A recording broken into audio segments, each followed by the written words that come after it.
కొత్త బిజినెస్ కోసం ఆలోచిస్తున్నారా? ఈజ్ ఆన్ డిస్ట్రిబ్యూషన్ కోసం కాల్ చేయండి 9154729854.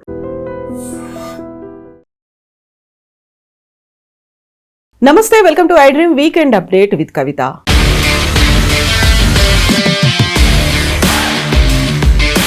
తెలంగాణలో లోకల్ బాడీ ఎన్నికలు పూర్తయిపోయాయి. ఇంకొక వైపు బీఆర్ఎస్ ఎమ్మెల్యేలకు సంబంధించి ఫిరాయింపులపై స్పీకర్ నిర్ణయం షాక్కి గురిచేసింది అనేటువంటి వాదనలు కూడా వినిపిస్తున్నాయి. ఇంకొక వైపు 9 నెలల తర్వాత కేసీఆర్ రాష్ట్ర కార్యవర్గ భేటీ అనేది జరపబోతున్నారు.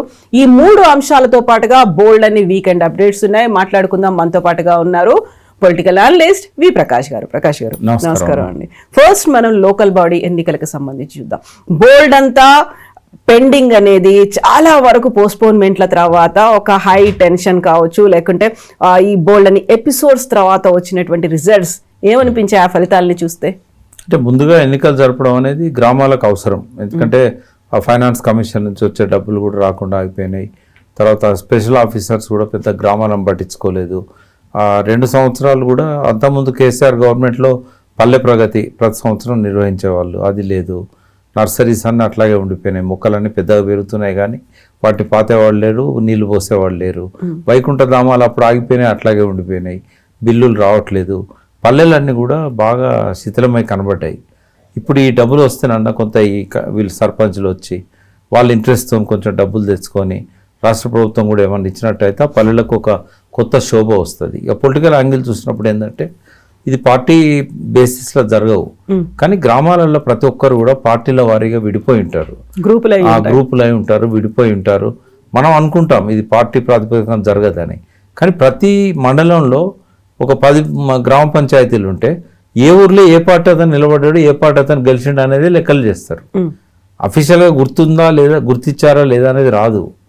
కాబట్టి ఏ ఊరికి ఆ ఊరు పొలిటికల్గా డివైడ్ అయిపోయింది. నువ్వు పార్టీ బేసిస్లో జరగవద్దని అనుకున్నా, పంచాయతీరాజ్ పూర్తికి విరుద్ధమైనా కూడా అట్లా విడిపోయి ఉన్నారు. ఆ విడిపోయే క్రమంలో ఏమైందంటే కులాలు ప్రముఖ ప్రాధాన్యత వహించినాయి, పార్టీలు ప్రముఖ ప్రాధాన్యత వహించినాయి. ఏ ఊళ్ళో చూసినా టీఆర్ఎస్ వర్సెస్ కాంగ్రెస్ ప్రధానం కనబడ్డది. ఎక్కడైతే బీజేపీ ఎమ్మెల్యేలు కొంత బీజేపీ ప్రాధాన్యత ఉన్నది. మొన్న నేను జమ్మికుంట పోయినాను, జమ్మికుంట పోయినాడే రిజల్ట్. ఓకే, అక్కడ రోడ్ కిట్ పక్కన ఒక పార్టీ వాళ్ళు, అటు పక్కన ఒక పార్టీ వాళ్ళు, వాళ్ళ పక్కన ఆ పోలింగ్ కేంద్రం. అంటే అక్కడ క్లియర్ కనబడతా ఉంది డివిజన్. అక్కడ మాత్రం బీజేపీ గాలి కొంత కనబడ్డది నాకు. నిర్మల ఏరియాలో, ఆ నిర్మలు, తర్వాత జమ్మికుంట, హుజరాబాద్ కాన్స్టిట్యున్సీ, అక్కడక్కడ ఏంటంటే కొంత వాళ్ళ స్థానాల్లో వాళ్ళ అభ్యర్థులను గెలిపించుకోవడానికి ప్రయత్నం చేశారు. జనరల్గా ఒక ఊరు నుంచి సర్పంచ్గా నిలబడే వ్యక్తి ఖచ్చితంగా ఎమ్మెల్యేకో ఎక్స్ఎమ్మెల్యేకో కుడి భుజం ఎడవ భుజం అయి ఉంటాడు, ఆ ఊరుకు బాధ్యుడు అయి ఉంటాడు రిజర్వేషన్ ప్రకారంగా. సో అట్లా మనకు పార్టీల వారిగా చూసినప్పుడు ఏంటంటే బీఆర్ఎస్కి వాళ్ళు అనుకున్న దానికంటే మెరుగైన ఫలితాలు వచ్చాయి. అంటే అంతా కూడా వస్తాయని వాళ్ళు అనుకోలేదు, ఎందుకంటే కింద బలంగానే క్యాడర్ ఉంది, కానీ అధికార పార్టీకి అనుకూలంగా ఉంటుంది ఇప్పుడు ఎన్నిక. మన జూబ్లీస్ ఎన్నిక చూసిన తర్వాత ఇక్కడనే పనులు రేపు జరుగుతాయి, ఇంకో 3 ఏళ్ళు ఈ పార్టీ ఉంటుంది అధికారంలో అని చెప్పి నవీన్ని గెలిపించారు అన్నప్పుడు ఊర్లలో కూడా గెలిపిస్తారు కదా, అదే వాతావరణం ఉంటుంది కదా అని చెప్పి అనుకున్నాం. కానీ ఎక్కడ కూడా వాతావరణం కనబడలేదు. మా ఊర్లో కూడా కాంగ్రెస్ అభ్యర్థి ఉన్నా కూడా బీఆర్ఎస్ అభ్యర్థి గెలిచాడు. కాంగ్రెస్ అభ్యర్థి కూడా డబ్బులు పెట్టుకున్నాడు సరి సమానంగా, అంటే డబ్బులను కూడా పెద్ద లెక్క చేయలేదు అక్కడ. అంటే ఒక వ్యతిరేకత అయితే కనబడతా ఉంది కొంత గ్రామీణ ప్రాంతాలలో. బట్ అట్లా అని చెప్పి కాంగ్రెస్ తుడిచిపెట్టకపోయిందా అంటే పోలే. ఫస్ట్ ప్లేస్లో అదే ఉంది, కానీ 50% కంటే ఎక్కువ దాటలే. బీజేపీ, ఇండిపెండెంట్స్, బీఆర్ఎస్, బలం ఉన్న కాడ కొంత కమ్యూనిస్టులు, ఈ అన్ని పార్టీలు కలిపితే 50% అయినాయి. 50% కాంగ్రెస్ ఉంది. బట్ ఒకటి ఎవరి బలము, ఎవరు బలంగా మనం రిజల్ట్స్ చూపెట్టగలిగామని వాళ్ళకు వాళ్ళు అనుకున్న దానిలో కాంగ్రెస్లో ఒక భయం కనబడదమ్మా.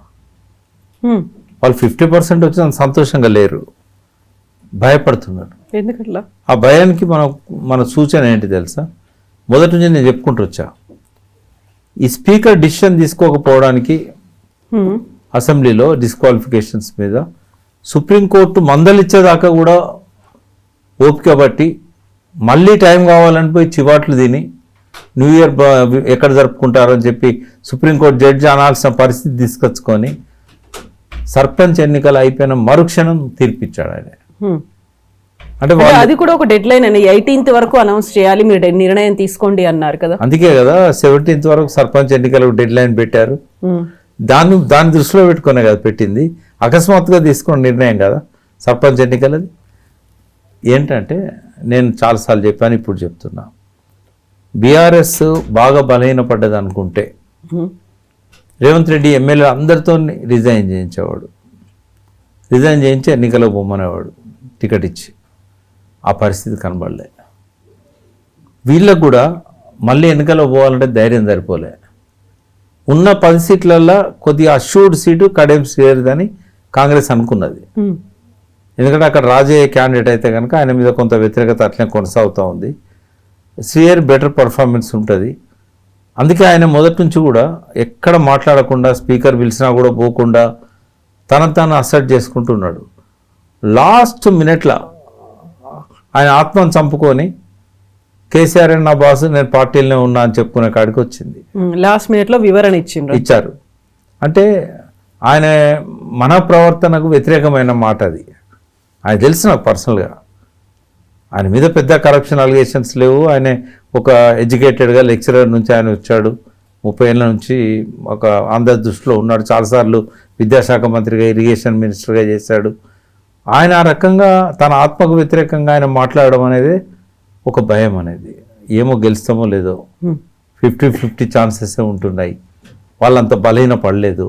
ప్రజల్లో కాంగ్రెస్ పట్ల ఒక వ్యతిరేకత వస్తున్నది.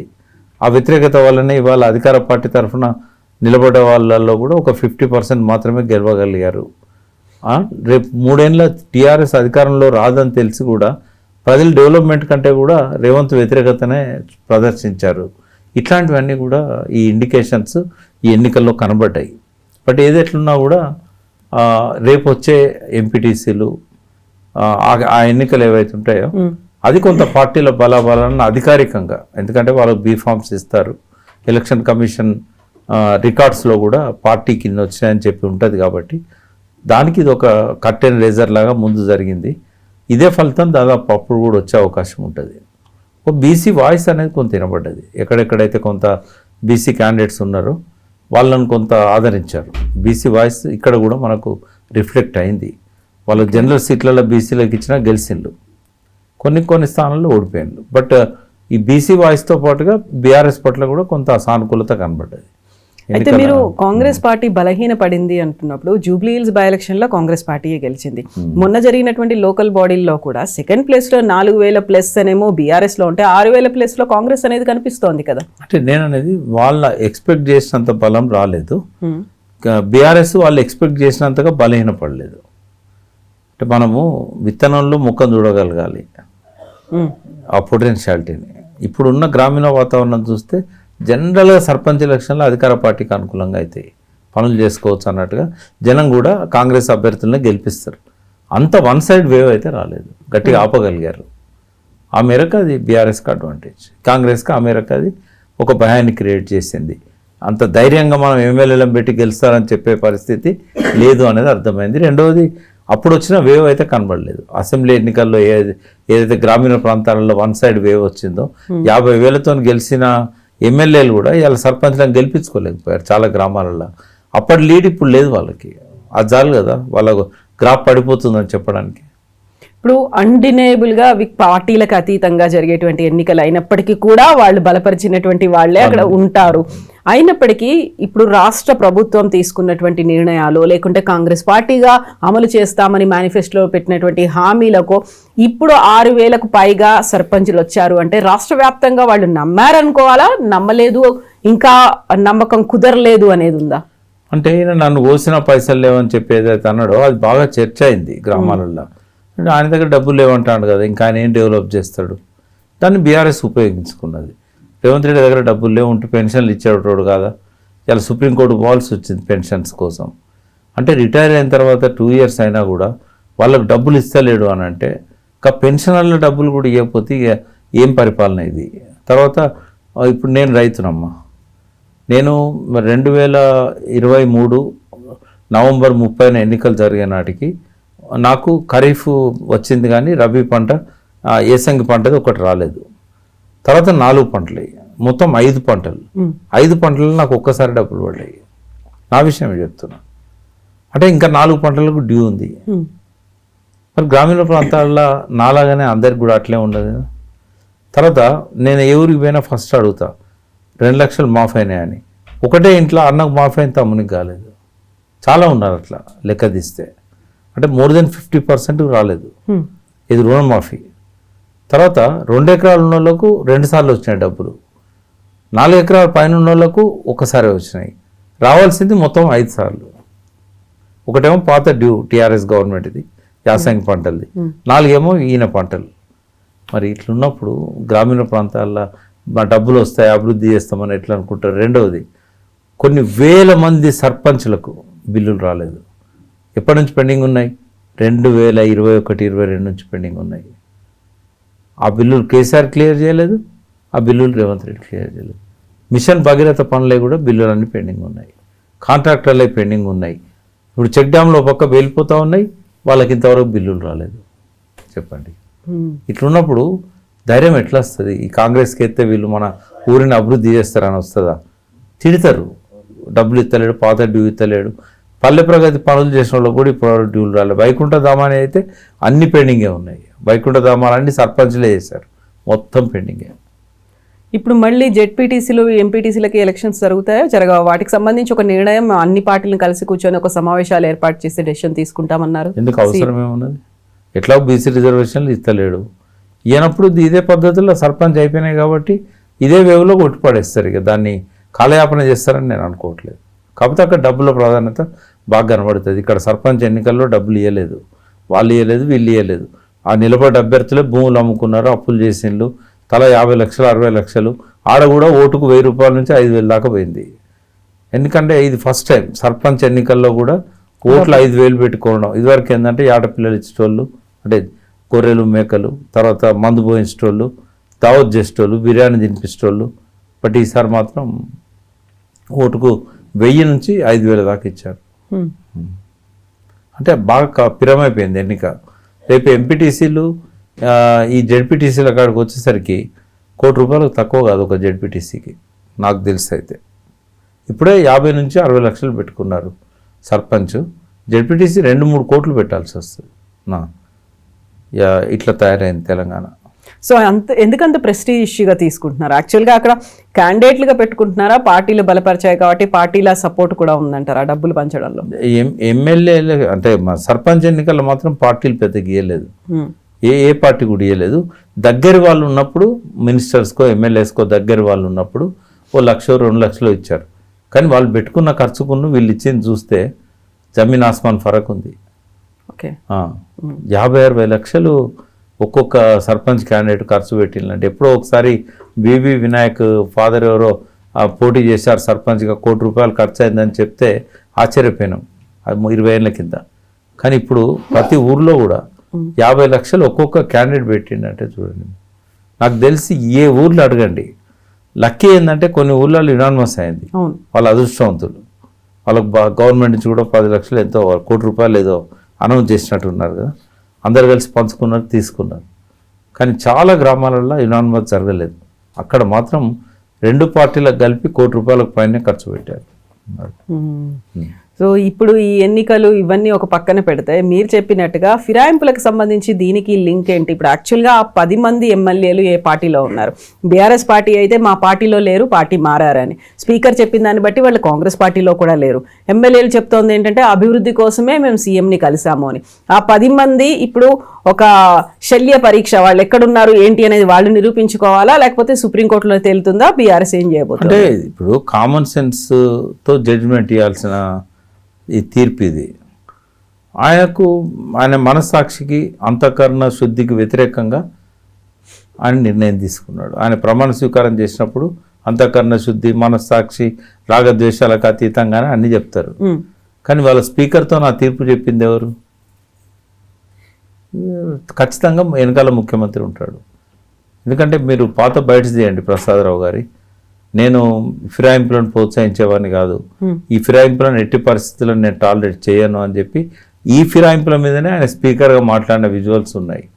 బట్ ఇవాళ ఎందుకు అట్లా నిర్ణయం తీసుకోవాల్సి వచ్చింది అంటే వెనకాల ముఖ్యమంత్రి గారు ఉన్నారు కాబట్టి వారు చెప్పినట్టు చేయాలి కాబట్టి, లేదంటే రాజీనామా చేసి పోవాలి. కాకుంటే ఆధారాలు సరిగ్గా సమర్పించలేదు, సరైనటువంటి ఆధారాలు లేని కారణంగా. ఇప్పుడు మనం బయట నుంచి టీవీలు చూస్తాం, స్పీకర్ ఎదురుగానే కూర్చుంటారు వాళ్ళు. ఏడ కూర్చుంటానమ్మా, వాళ్ళందరూ ఎమ్మెల్యేలు ఎక్కడ కూర్చుంటాను, వాళ్ళు ట్రెజరీ బెంచెస్ కాంగ్రెస్ వాళ్ళతో పాటు కూర్చుంటాను, వాళ్ళు టీఆర్ఎస్ వాళ్ళతో కూర్చుంటాను. ఇది అసెంబ్లీలో కనబడే దృశ్యం. అంటే వాళ్ళు కూర్చుంటున్నది బీఆర్ఎస్తోనే, వాళ్ళు కూర్చుంటున్నది కాంగ్రెస్ వాళ్ళతోనే. ఒకటి. సెకండ్ ఏంటంటే వాళ్ళ కాన్స్టిట్యున్సీకి పోతే వాళ్ళ ఫ్లెక్సీలు అన్నిటి మీద ఏ ఫ్లెక్సీలో వాళ్ళ ఫోటోలు ఉంటున్నాయి. కాంగ్రెస్ ఫ్లెక్సీలు ఉంటున్నాయి రేవంత్ రెడ్డి పక్కన, లేదా కేసీఆర్ పక్కన వాళ్ళ ఫోటోలు ఉంటున్నాయా. బీఆర్ఎస్ పెట్టిన ఏ మీటింగులు అయినా, ఈ ఫిరాయింపులు అయినా, 10 మంది ఎమ్మెల్యేల కాన్స్టిట్యున్సీలలో మీటింగ్లు అయినాయి. ఏ మీటింగులైనా కేటీఆర్ పోయినప్పుడు అక్కడ ఎమ్మెల్యే డాష్ మీద ఉన్నాడా. పోచారం శ్రీనివాసరెడ్డి ఇంటికి వచ్చి కండువేసి ఆయన చెప్పడము, ఈయన దానికి రెస్పాండ్ అవ్వడము, కాంగ్రెస్లోకి ఎందుకు పోతున్నాడో చెప్పిండు, విజువల్ ఉంది. తర్వాత ఆయన సాక్షాత్తు ఆయనను అడ్వైజర్గానే పెట్టిండు గవర్నమెంట్కి. ఏం కావాలమ్మా సాక్ష్యాలు, ఇంతకంటే ఏం కావాలి? ఇప్పుడు బీఫామ్ నాగేందర్కి ఇచ్చినప్పుడే నువ్వు కాంగ్రెస్ తరఫున పోటీ చేసావు, వెంటనే నువ్వు రిజైన్ చేయని చెప్పాలి కదా రేవంత్ రెడ్డి. అక్కడనేమో ఆయన ఏమంటాడు, రాహుల్ గాంధీ ఇది మా నాన్న తెచ్చిన ఫిరాయింపుల బిల్లు, ఫిరాయింపుల వ్యతిరేక బిల్లు, ఎవరు అమలు చేసినా చేయకపోయినా కాంగ్రెస్ పార్టీ దీన్ని అమలు చేస్తుంది అని చెప్పి నేను వీళ్ళందరినీ పార్టీలోకి తీసుకున్నాక పోతే చివాట్లు తిన్నాడు రేవంత్ రెడ్డి. నేను చెప్పిన కదా, ఊరూరా తిరిగి ప్రచారం చేసినాం కదా, వాళ్ళు పోటీ చేసేటప్పుడు వాళ్ళు రిజైన్ చేసి పోటీ చేస్తారు తప్ప ఫిరాయింపులను మేము ఎంకరేజ్ చేయం. మా పార్టీలోకి ఎవరు రావాలనుకున్న సిట్టింగ్ ఎమ్మెల్యే రిజైన్ చేయాలి, మళ్ళీ పోటీ చేయాలి, కావాలని టికెట్ ఇస్తామని చెప్పాడు. ఎందుకు తీసుకున్నావు అని అడిగాడు. అడిగితే ఆయన పార్టీని కలుపుకున్నాడు అప్పుడు టీడీపీని, కాంగ్రెస్ను. ఇప్పుడు నేను కూడా టీఆర్ఎస్ను మొత్తం కలుపుకుంటా, 28 మంది ఎమ్మెల్యేలు అయితే చాలు, 26 మంది ఎంతో 38 మంది ఉన్నారు, వాళ్ళు ఒకరు చనిపోయినలు. ఆ 26 మంది కూడా నాతో టచ్లో ఉన్నారు, వాళ్ళందరూ వస్తున్నారు కాబట్టి కలుపుకున్నా నేను. ఇది ఒక ప్రాసెస్, కొద్ది రోజులు ఓపిక పట్టండి, టీఆర్ఎస్ పార్టీ ఉండదు, లెజిస్లేచర్ పార్టీ మొత్తం కలుస్తుంది అని చెప్పిండు. అప్పుడు గేట్లు ఎత్తాము వస్తారు అనే మాట మరి రాలే కదా. అంటే ఇప్పుడైనా రాహుల్ గాంధీ ఏం చేయాల్సి ఉండే, వాళ్ళతో రిజైన్ చేయించి మళ్ళీ ఎలక్ట్ చేయమని చెప్పాలి. ఈయనకు ఒక్క ఆధారం దొరికింది స్పీకర్కి, ఏంటంటే వాళ్ళ మంత్లీ సాలరీ నుంచి ఎల్పీకి డబ్బులు పోతున్నాయి. అది ఎవరి చేతిలో ఉన్నది, ఆ క్యాండిడేటే చెప్పాలి ఈ డబ్బులు కట్ చేయడం ఆపండి అని డిక్లరేషన్ ఇస్తేనే ఆడ కట్ చేయడం ఆపుతారు. వాళ్ళు ఇయ్యరు, ఎందుకంటే వాళ్ళకి ఇది ఒక సాక్ష్యం. రేపు ఏదైనా అయినప్పుడు మేము ఇంకా టీఆర్ఎస్లో ఉన్నామని చెప్పుకోవడానికి మా డబ్బులు పోతున్నాయా లేదా. మీరు కావాలనే చేస్తున్నారు, మీరు ఇటు తిరుగుతున్నారు, డబ్బులు మీకు లెక్క కాదు, ఆ కొద్ది అమౌంట్ పెద్ద లెక్క కాదు. పోనీ అట్లా ఒక సాక్ష్యంగా మనకు ఉంటుందని ఒక సాక్ష్యం పెట్టుకున్నారు. ఆ టెక్నికల్ గ్రౌండ్ మీద అలా తీర్పు చెప్పాడు ఆయన. కానీ ఆయన కళ్ళ ముందట వాళ్ళు ఏ పార్టీ దిక్కు మాట్లాడుతున్నారు, ఏ పార్టీలో ఉన్నారు, ఎవరిని సపోర్ట్ చేస్తాను, వాళ్ళకి టైం ఇచ్చేటప్పుడు ఏ పార్టీ ప్రకారం ఇస్తున్నారు మాట్లాడడానికి. చీము నెత్తురున్న పొలిటీషియన్స్ ఎవరైనా కూడా ప్రజలకు జవాబుదారీగా ఉంటారు. ఇవాళ చట్టానికో సుప్రీంకోర్టుకో టెక్నికల్ గ్రౌండ్ల మీద కొట్టేయడానికి స్పీకర్కో కాదు జవాబుదారీ, ఓటేసిన ప్రజలకు జవాబుదారీ. ఓటేసిన ప్రజలు వీళ్ళని ఏ పార్టీలో ఉన్నారని అనుకుంటాను. వీళ్ళు పోవడమే కాక వాళ్ళకు కూడా కండువాలు కప్పించారు కదా లోకల్ నాయకులకు. కాబట్టి వీళ్ళు జవాబుదారీ ప్రజలకు. రేపు ఎన్నికల్లో సుప్రీంకోర్టు జడ్జి వచ్చి ఓటేయడు, ప్రసాద్ గారు వచ్చి ఓటేయరు, ఓటేసేది ప్రజలు. ప్రజలకు జవాబుదారీ, ప్రజల దగ్గర వీళ్ళు ఆత్మను చంపుకున్నారు కదా. For more videos, please subscribe to iDream. Please subscribe to iDream. Please subscribe iDream. And please subscribe to iDream. For more videos, subscribe to iDream. please like, share and subscribe to the channel. Congratulations, iDream. Subscribe to iDream. Subscribe to iDream. So subscribe to iDream Media. iDream ki iDream team అందరికి huge congratulations. Please subscribe iDream Media. Please subscribe to iDream. Subscribe iDream. Please subscribe to iDream. iDream అంటే నా కళల channel subscribe చేసుకున్న నోరు తిరుగుతలేదు, మీరైతే గంట గుర్తు కొట్టండి. For more such videos, please subscribe to iDream. Subscribe to iDream. Please subscribe to iDream. Please subscribe iDream Media. Please do subscribe to iDream. Please subscribe to iDream Media. For best entertainment and information, please subscribe iDream. And don't forget to subscribe to iDream.